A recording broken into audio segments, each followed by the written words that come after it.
Good morning, children. In the previous classes, we were trying to understand about the development of human life from food gathering to food growing.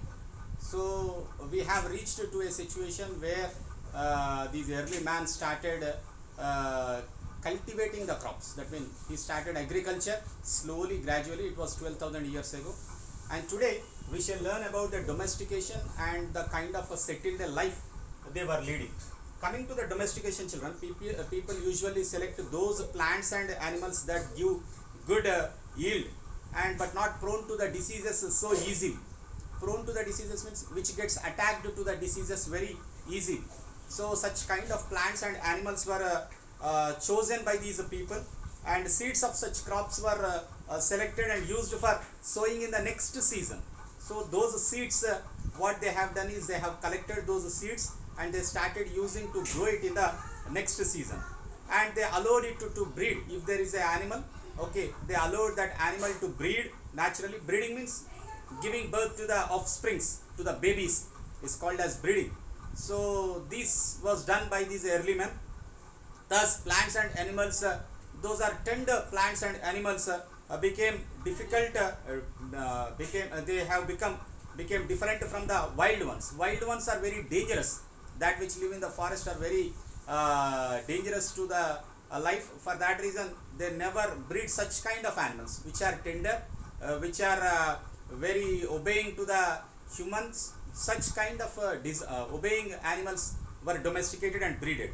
When people so selected crops and protect them till they ripen, when they select the crop and when they protect them till they ripen or bear the fruit, and or when they allow selected animals to breed and protect them for their own use, then such kind of method is called as domestication.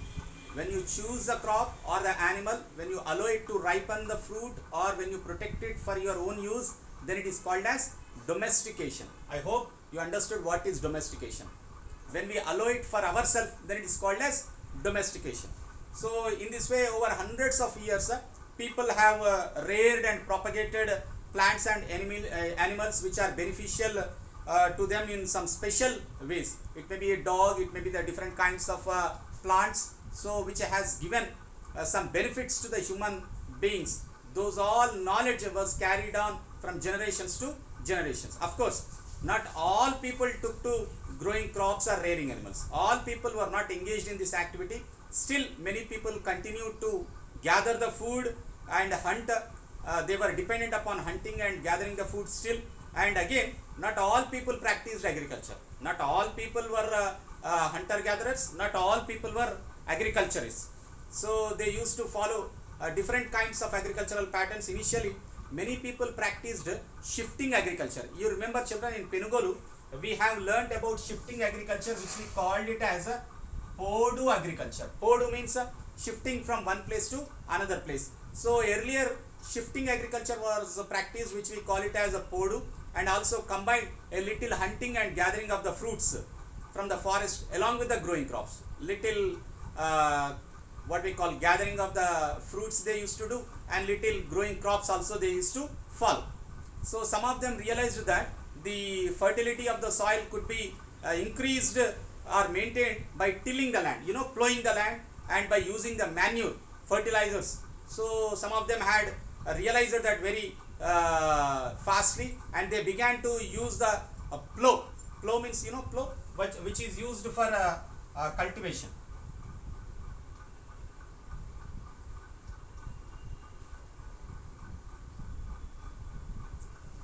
This is a plow which is used for cultivation. Generally it is fixed to the oxen or the bulls, and the bulls will be plowing the land. So this plow and plowing they started, and animal manure, not the chemical fertilizers I was talking about. I was talking about the animal manure. The animal excreted things will be carried and will be thrown into the soil, so that it will be used as a natural manure. And this also meant that they had to combine farming with rearing animals that we need for plowing, for transportation, for manuring the soil. So for many other purposes also, this rearing animals and agriculture, they both should be carried together. And when people began growing plants, that means they started leading a settled life, they had to stay in the same place. When they started growing, they have to protect that place from the animals or birds or insects which may attack them. So they have to stay in the same place for a long time to look after the plants, watering, weeding, driving away the wild animals and other birds till the grains get ripened. They have to protect that crop. So at the harvest time, they got so much grain that could be eat that could not be eaten at a time. So the ripened fruit or the ripened whatever crop they have got, that is sufficient for them for more than 6 months. So it had to be stored for a long periods, for at least 6 months to 1 year. Those food has to be stored. So all this meant that people had to stay in one place and build houses to store those grains which they have grown it. That means they have to build the houses with the mud or stone, and they have to store these grains in the pots or in the some utensils which they can store it for more than 6 months to 1 year. When staying in one place became inevitable now for them, they have to stay in one place. So they constructed huts of stone and mud and dried grass also. Generally, if you go to the villages, you will find the houses with dried grass or with the palm leaves, dried palm leaves you find these hutments, and it led for making of pots with different kinds where the grains can be stored. You know, pots which are made with the mud. So those pots they started making in different styles and different kinds. They also started painting on these pots, beautiful paintings to make them look better and beautiful. And cooking also required stove for them. Now see, after the grains are grown, they cannot eat the grains raw. So because they have the knowledge of fire, they started roasting the grains or grinding them. For what we call corn grinding, they need grinding stone. And in your house there is a grinding stone. In the olden days there was now grinders have come, electrical grinders have come, but previously there was a grinding stone. Okay, so where they used to grind the pulses, the grinding stone it is called as. So when archaeologists have dug up some places, archaeologists, you know, the people who conduct the excavations, when the archaeologists have dug up some of the places where these farmers lived usually, they found huts, pots, stoves, grinding stones, many kind of microliths. Microliths means the stone, sharp stone tools which were used by the early man are called as microliths. They have found these microliths as well as the grinding stones. In some places they also found roasted grains.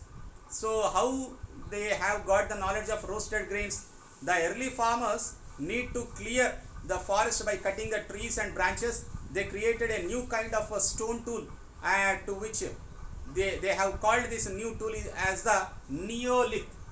Neolith.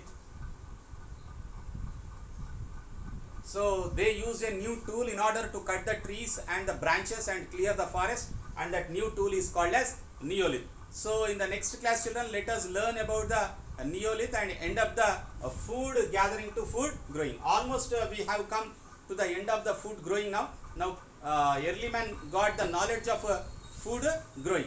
In the next class we shall conclude it. Thank you, children.